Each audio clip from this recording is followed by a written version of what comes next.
एक शख्स जिसका नाम वकारुल हसन था, उस पर इल्ज़ाम लगा था इस मोटरवे के हवाले से। मैंने जब देखा कि वकारुल हसन 25 लाख इसका इनाम है तो वो मेरी ही खबर चल रही थी। फैसला कब किया कि मैंने खुद जाके पुलिस के पास पेश हो जाना है? अगर ये मेरे जिस्म से ये चमड़ी भी तार दें तो मुझे कोई मसले नहीं। जब मैं है ही बेगुनाह तो उन्होंने मुझे आबद का नंबर दिखाया। ये किसका है? इतना डर लगा था कि मेरा गला खुशक हो गया, जिस्म कांपने लगा। तो वो एक बंदा बोला, देखो इसके चेहरे से पता चल रहा है ये मुजरम है। वापस से जिंदगी में एक मर्तबा नहीं मिले? ना, मैंने उसकी, अगर आबद अभी भी इधर आ जाए तो मुझे नहीं पता ये आबद है। उर्दू पॉइंट की वीडियोस देखने के लिए हमारा चैनल सब्सक्राइब कीजिए और बेल के आइकन पर क्लिक कीजिए ताकि आप हमारी तमाम आने वाली वीडियो से बाखबर रह सकें। अस्सलाम वालेकुम नाज़रीन, आप देख रहे हैं उर्दू पॉइंट। मैं हूँ फरुखबाज वड़ाइच। साना मोटरवे जिसे शायद कौम आप फरामोश कर चुकी हो, साना मोटरवे से जुड़े तमाम हकायक शुरू से लेकर आखिर तक आपको दिखाते रहे हैं। सबसे पहले यहाँ पर आए थे एक शख्स जिसका नाम वकारुल हसन था, उस पर इल्ज़ाम लगा था इस मोटरवे के हवाले से। हम उनके घर आए थे, पहले भी हालात दिखाए थे, और अब वकारुल हसन का पहला और खुसूसी इंटरव्यू हम आपको दिखाने जा रहे हैं। जब किसी पर इल्ज़ाम लगता है और उसकी तस्वीर पूरी दुनिया में नशर कर दी जाती है तो उसके अहले खाना और उसकी अपनी ज़िंदगी कितनी मुश्किल हो जाती है। और उसके बाद जब तक वो इल्ज़ाम साबित भी ना हो और उसके बाद वो अपनी बेगुनाही की फरियाद लेके कहाँ कहाँ घूमता है, वकारुल हसन की ज़िंदगी अब कैसे गुजर रही है और वो क्या हालात थे जो उसने 20 दिन CIA की हिरासत में गुजारे, वो सारी बातें इस वीडियो में हम आपको दिखाएंगे। पहली मर्तबा कब पता चला कि मुझे साना मोटरवे में मुल्ज़िम करार दे दिया गया है और आपकी तस्वीरें चल गई, पूरे मीडिया ने चला दिया? पहली मर्तबा आपको कब पता चला? मैं बीबी पाक दामन में हाज़िरी के लिए उधर मजलिस भी पढ़नी थी, तो मैं उधर मौजूद था। तो उधर से मैं बाहर निकला तो मैंने देखा कि वो दुकान होती है पान और सिगरेट वाली, उधर ख़बर चल रही थी। जब मैंने देखा तो वो मेरी ही खबर चल रही थी। मैंने जब देखा कि वकारुल हसन 25 लाख इसका इनाम है जो बंदा, जब मैंने ये देखा तो वो मेरा गला बिल्कुल खुशक हो गया, जिस्म बिल्कुल जाम हो गया। मैं जानता नहीं, मेरे ऊपर कोई मसला मसाइल नहीं, तो ये मेरी वीडियो क्यों चल रही है? मैंने उसी वक्त अपने भाई से फ़ोन किया कि उसने कहा, यार हम कब से आपका नंबर चेक कर रहे हैं, नंबर तुम्हारा ऑफ जा रहा था। तो मैंने कहा हाँ मैंने भी वो वीडियो देखी है। तो उन्होंने कहा फ़ौरन तुम जो है ना घर आ जाओ कि बड़ी पुलिस आई हुई है हमारे इलाके में, वो आपको ढूंढ रही है। तो वो मेरे पास आया, हम मोटरसाइकिल लेके किला स्टारशाह स्टॉप पे आ गए। जब गया और मैंने बाइक खड़ी की, मैं बाबा के कदमों में पड़ा कि बाबा जी आपको तो पता है मेरी 4 बेटियाँ हैं, 2 बेटे हैं, तो आपको ये भी, उसने भी कहा कि मुझे पता है आप हमारी औलाद हैं, आप सब कुछ हैं, हमें अगर आपका पता नहीं तो फिर किस बंदे को पता होगा? तो उन्होंने मेरे बहुत अच्छी मुझे हौसला दिया कि मुझे पता है कि ऐसी कोई बात नहीं है। फैसला कब किया कि मैंने खुद जाके पुलिस के पास पेश हो जाना है? मैंने उसी वक्त ही फैसला कर लिया। जब मैंने देखा तो मैंने उसी वक्त ही फैसला कर लिया कि मेरी फैमिली और मैं खुद किसी से बढ़ के तो नहीं चाहता था कि मेरी इज्जत बड़ी है। और मुझे जब पता था कि मैं बिल्कुल बेकसूर हूँ, मुझ में कोई मसला नहीं है, अगर ये मेरे जिस्म से ये चमड़ी भी तार दें तो मुझे कोई मसले नहीं। जब मैं है ही बेगुनाह। पहली मर्तबा जब CIA पुलिस के सामने पेश हो गए, पहली बात किसी अफसर ने देख के क्या पूछी और आपने क्या कहा? नहीं, जब मैं अंदर गया हूँ ना तो उस वक्त तो मीडिया का बड़ा रश था ना, तो वो उन्होंने सबको बोला कि अभी इसे बाहर नहीं निकालना। ठीक है, उन्होंने मुझे नंबर वो डाला था तो उसमें मुझे उन्होंने नंबर दिखाने चेक कर दिए। उसमें कुछ मेरे दोस्तों के नंबर थे, कुछ रिश्तेदारों के नंबर थे। उन्होंने पूछा, मैंने बताया कि ये नंबर मेरे मामे के बेटे का है, ये फ़लाँ का है, ये फ़लाँ का है, ये फ़लाँ का है। फिर उस वक्त उन्होंने मुझे आबद का नंबर दिखाया। ये किसका है? मैंने कहा मैं इस नंबर को नहीं जानता, तो लेकिन ये मेरे कज़न के साथ अटैच हो रहा है कि सेम नंबर था, कोई 3-4 नंबरों का फ़र्क था। मैंने कहा कि मुझे शक पड़ता है ये भी मेरे मामे के बेटे का नंबर है, वो मेरा चाचा ज़ात मामू का बेटा है। तो उन्होंने कहा नहीं ये तुम झूठ बोल रहे हो, ये आबद का नंबर है। मैंने कहा नहीं सर मुझे इस बात का नहीं पता। उन्होंने कहा नहीं तुम झूठ बोल रहे हो, जल्दी करो इसको गाड़ी से बाहर निकालो। जब उन्होंने कहा इसे गाड़ी से बाहर निकालो और मुझे कमरे में रूम में लेके गए, उस वक़्त काफ़ी मैं परेशान था। डर लगा होगा? इतना डर लगा था कि मेरा गला खुशक हो गया, जिस्म कांपने लगा। जब उन्होंने मुझे चारपाई थी उस पर बिठाया तो वो एक बंदा बोला, देखो इसके चेहरे से पता चल रहा है ये मुजरम है। वहीं पे कोई बंदा मौजूद था, उसने कहा कि इसके खौफ से पता चल रहा है कि ये मुजरिम है। मुझे खौफ तो मेरे अंदर इसलिए था कि यार मैं हूँ भी बेकसूर और मुझ में ऐसा मसला भी नहीं, तो वो प्रेशर था ना उनका बहुत बड़ा। 20 दिन पुलिस की हिरासत में रहे, तशद्दुद भी हुआ? नहीं नहीं नहीं नहीं, मैंने झूठ नहीं बोलना चाहता कि उन्होंने मेरे साथ बहुत कॉपरेट किया और बस पढ़े लिखे सवाल मुझसे वो करते थे। जिस तरह आपने ड्रामों और फिल्मों में देखा होगा कि एक चेयर पे मुजरम को बिठाया और सामने बैठ के और एक बंदा लिखना शुरू कर देता था, तो वो मुख्तलिफ सवाल करने के लिए मुख्तलिफ लोग आते, अफसर आते। हम तो मीडिया पे देखते थे जितने किरदार मुतारिफ हुए, बाला मिस्त्री, पता नहीं क्या क्या किरदार, ये सारे आप बताते थे तो फिर बाहर खबर आती थी। नहीं नहीं, ये झूठ है। इसी बात का तो मुझे बड़ा गिला और शिकवा है। ये तो मैं जिस वक्त सीआई में बैठा था ना, तो मुझे ये खबर मिली, तो उस वक्त एक मुलाजम ने भी कहा कि यार देखो तुम हमारे पास हो, तुम हवालात में मौजूद हो, तो ये मीडिया तुम्हारे बारे में ये खबरें चला रही है, इसमें हमारा कोई कसूर नहीं है। तो क्या जितने ये नाम बताए जाते थे ये आप इन्फॉर्मेशन नहीं देते थे? ना, मैंने कोई, मुझे पता ही नहीं, मैं इन लोगों को जानता ही नहीं, तो फिर मैं इन्फॉर्मेशन किस तरह देता? आप 20 दिन वहां पे क्या बताते रहे हैं, क्या तफ्तीश होती रही है? वो यही तफ्तीश होती रही है कि वो मुझसे यही डिटेल रहते रहे हैं कि फ़लाँ तारीख को तुम किधर थे, फ़लाँ तारीख को किधर थे, इतने बजे किधर थे, घर कितने बजे आए, घर से निकले कितने बजे, फिर वापस कब आए, फिर आप किस किस गांव में गए, किस किस जगह में गए। तो ये तफ्तीश तो 2-3 दिन में ख़त्म हो जाती है। वो उनका अपना कोई होगा, उन्होंने तफ्तीश जो है वो जारी रखी है ना, एक दिन भी उन्होंने मिस नहीं की। 20 दिन किसी जगह पर रहना, तफ्तीश करवाना, और ख़ास तौर पे जब इतना बड़ा केस हो कि टीवी हर जगह पर सिर्फ आपका नाम आ रहा हो, आप जब रात को सोते थे तो क्या सोचते थे? नहीं, मैं मामा ज़माना की दुआएं पढ़ता था, ठीक है, और दरूद पाक पढ़ता था। मैं खाना भी नहीं खाता था, बहुत कम खाता था। जो हवालात में बाकी लोग थे वो मुझे बोलते कि यार तुम खाना ज़्यादा खाओगे तो फिर इधर जाओगे, जो तुम्हारी किस्मत में रिज़्क लिखा है वो खाओगे तो फिर जाओगे। तो वो नमाज़ पढ़ता, इबादत में ही मेरा जो दिन है ना वो गुजर जाता। रात को सोते नहीं थे?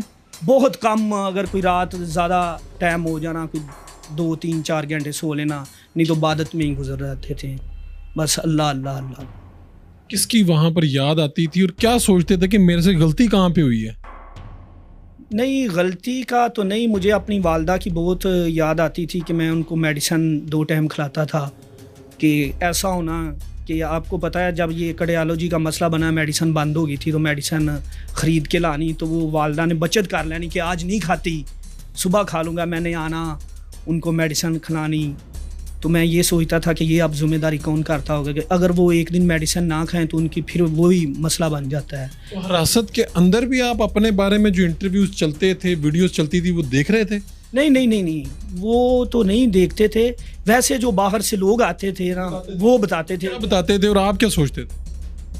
मुझे तो पता था ना सारा झूठ है, मुझे तो सारा। आपके बारे में क्या बताते थे कि टीवी पे क्या चल रहा है? वो यही कहते थे कि यार ये टीवी वाले झूठ बोल रहे हैं।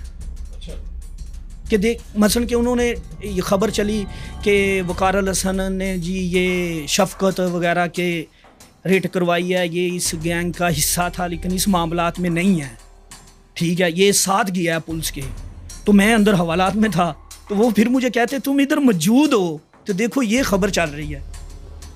मरकजी मुल्जिम जो आबिद अभी तक नहीं पकड़ा गया, इसके साथ वाकई आपका ताल्लुक क्या था? आप इसे किसके दोस्त थे? आपको कैसे पकड़ा गया? नहीं नहीं, ये जो मुझे इन्फॉर्मेशन मिली है वो कहा गया कि कोई जियो फेंसिंग की है, ठीक है। आपका फ़ोन नंबर यूज़ हुआ? नहीं नहीं, ना मेरा फ़ोन नंबर यूज़ हुआ है। ये बात मुझे बाद में क्लियर बताई गई थी कि ना तो आपके नंबर से कोई, मेरी 6 सिमें हैं, 6 सिमें में से किसी भी सिम से उसको कॉल नहीं हुई, ठीक है। तो हम मजलिस पढ़ते हैं, जब मजलिस पढ़ते हैं तो हम एक दिन में 5-5, 6-6 गाँव में जाते हैं, ठीक है। तो वो जब हम इतना जा रहे थे, इन्होंने जियो फेंसिंग में देखा कि ये नंबर ज़्यादा घूम रहा है, ठीक है। इसी वजह से इन्होंने वो बस बात को उठाया। कभी दौरान तफ्तीश रोए भी? हाँ, बहुत ज़्यादा रोया, दरूद पाक बहुत ज़्यादा पढ़ा। किसी अफसर के सामने इल्तिजा भी की कि मुझे क्यों फंसा रहे हैं? नहीं, वो जब उन्होंने मेरा इंटरव्यू मुझसे तफ्तीश की, सारी बात की, सारी मेरी बात सुनी और समझी, तो उन्होंने मुझे चेयर पे बैठा दिया। पहले मैं ज़मीन पे फर्श पे बैठा था, उन्होंने मुझे चेयर पे बिठा दिया और एक अफसर खड़े हुए मेरे पास आए, उन्होंने कहा कि बेटा आपने घबराना नहीं, हमने आपकी मुकम्मल जो तफ्तीश की है इसमें हमें कोई ऐसी चीज़ नहीं मिली कि जो आपने की हो। क्या आपकी उस खातून से बात भी करवाई गई या आपको उसके सामने भी ले जाया गया? नहीं, ना मैं उसके सामने गया हूँ, बस ये सुना है कि व्हाट्सएप पे मेरी जो तस्वीर है ना वो उसको सेंड की, तो उसने इनकार कर दिया था कि मैं इस बंदे को नहीं जानती, ना ही ये था ना ही ये बंदा है। फिर उसके बाद शफकत को भी मेरी तस्वीर व्हाट्सएप की गई, उसने भी कहा कि ये बंदे को ना हम जानते हैं, कभी आज तक मैंने देखा ही नहीं है, ना ये बंदा हमारे साथ है। वैसे आबिद अली साहब का तारुफ कैसे हुआ था, आप उसको कैसे जानते हैं? मैं तो बिल्कुल अभी तक नहीं जानता, आप मिले भी नहीं है? ना मैं ज़िंदगी में, मैं यही तो सोचता हूँ वो कैसा बंदा है यार, जो कहते हैं इस इलाके में रहता है, मुझे उसकी शक्ल का नहीं पता।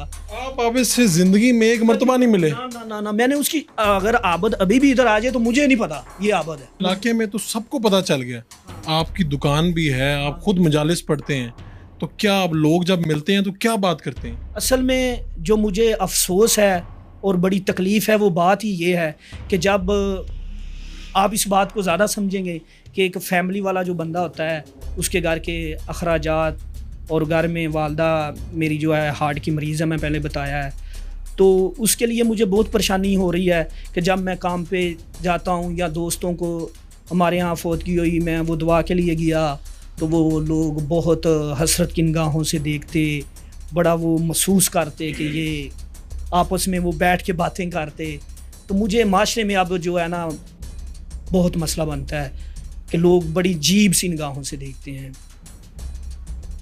दुकान पे नहीं गए इतने दिन से, आप आ गए घर? नहीं, दुकान पे मैं नहीं गया। क्यों नहीं गए? इसीलिए ही नहीं गया कि कोई बंदा इतना इतमाद नहीं कर रहा, हर बंदा नफरत से देखता है। कौन कसूरवार है? कसूरवार हम किसको कह सकते हैं? कहीं तो कुछ समझते तो होंगे कि यार ये मेरे साथ तो बहुत ज़्यादती हो गई, मुझे हर जगह पे मशहूर कर दिया गया ना, मैं अपनी ज़िंदगी अगली किस तरह गुजारूंगा। सोचते तो होंगे 4 बेटियां 2 बेटे और फिर बूढ़े माँ बाप, सोचते तो होंगे कि अगली ज़िंदगी कैसी गुजरेगी। बस अल्लाह ताला से दुआ करता हूँ कि मेरा मुल्क और मेरे जो हुक्मरान हैं ये इसके मतलब अच्छा करें, जो आबद के साथ मेरी तस्वीर वगैरह पिक्चर वगैरह चला रहे हैं उसको ख़त्म कर दें। कोई इस तरह का लान, जिस तरह मैं बेकसूर हूँ, उन्होंने हर लिहाज से DNA से, फिंगरप्रिंट से, कॉल ट्रेसिंग से, हर लिहाज से उन्होंने मेरी तफ्तीश किया, चेक किया है कि पता है मैं बिल्कुल बेगुनाह हूँ। तो मैं चाहता हूँ कि वो कोई इस तरह का मामलात करें कि मेरी बेगुनाही का सबूत दें लोगों को। कभी सोचा है कि किसी अदालत का दरवाज़ा खटखटाऊं और उनको कहूं कि पूरे माशरे को बताया जाए कि जिस वकारुल हसन की तस्वीर दिखाई जा रही है वो वकारुल हसन का कोई गुनाह नहीं? नहीं, अभी तक तो इसके बारे में नहीं सोचा। ठीक है, तो मैं यही आपके थ्रू ही दरख्वास्त करना चाहता हूँ कि शायद लोग आपके ज़रिए ही अगर मुझ पे रहम करें। हम मुसलमान हैं, ज़िंदा कौम है, हम तो इंसाफ वाले लोग हैं, मुसलमान हैं, हमारा ईमान यहाँ का हिस्सा है। ठीक है, हमें चाहिए कि यकीन और ईमान करना चाहिए और अपने मुसलमान भाई से अच्छा तामुल करना चाहिए। जो सहाफ़ी, जो मीडिया हाउसेस, जो लोग आपकी तस्वीर अभी तक चलाते हैं, आपने कहा कि एक कॉलम निगार अभी तक कॉलम लिखता है तो मेरा नाम लिख देता है, उनसे क्या अपील करेंगे? यही मैं अपील करना चाहता हूँ कि जब उन लोगों को पता चल गया है कि बिल्कुल सच्ची बात सामने आ गई है, कि उनको ये पता चल गया है कि ये बेकसूर है और पाकिस्तानी है और ज़िम्मेदार है, तो उनको चाहिए कि ये नहीं करना चाहिए, उनको सच्चे बंदे की हौसला अफजाई करनी चाहिए। घर में जब 20 दिन बाद आए, सबसे पहले किसे मिले और इतने दिन क्या करते रहे आप? जब मैं घर में आया तो मेरे घर में तो पूरा मातम का समा था, पूरी मेरी फैमिली, पूरा मेरा मोहल्ला और मेरे मोहल्ले की जितनी माएँ बहनें थीं वो सुबह को कुरान मजीद की तिलावत करवाती, दुआएं करवाती, नफल पढ़ती। मेरा पूरा इलाका जुमे के खुतबों में जुमे के बाद दुआएं कराते, मजलिस के बाद दुआएं कराते। ठीक है, जब मैं आया तो घर का इतना बड़ा माहौल था, इतने लोग थे कि देख लें कि जिन लोगों ने मेरा जनाजा पढ़ना था वो सारे मौजूद थे। सर, ये मैं हाथ बांध के अपील करता हूँ कि ये जिस जगह पे भी मेरी वीडियो चला रहे हैं, मेरी तस्वीर चला रहे हैं, मैं इनसे ये हाथ बांध के दोबारा मैं अपील करता हूँ मीडिया से, सारे लोगों से, ये कालम निगार हैं जो भी हैं वो मेरी तस्वीर चला रहे हैं, बार बार आबद के साथ चला रहे हैं। जब मैं बेकसूर हूँ तो मेरी तस्वीर क्यों चला रहे हैं? अब मेरा बाहर निकलना मुश्किल हो गया है। मैंने इसी पाकिस्तान में रहना है, इसी पाकिस्तान का मैं शहरी हूँ, इसीलिए मैं अपील करता हूँ, बार बार मैं दरख्वास्त करता हूँ इन सब लोगों की कि ये मेरी तस्वीर अब ना चलाएँ। तो उन्होंने पूछा कितने दिन कहाँ थे?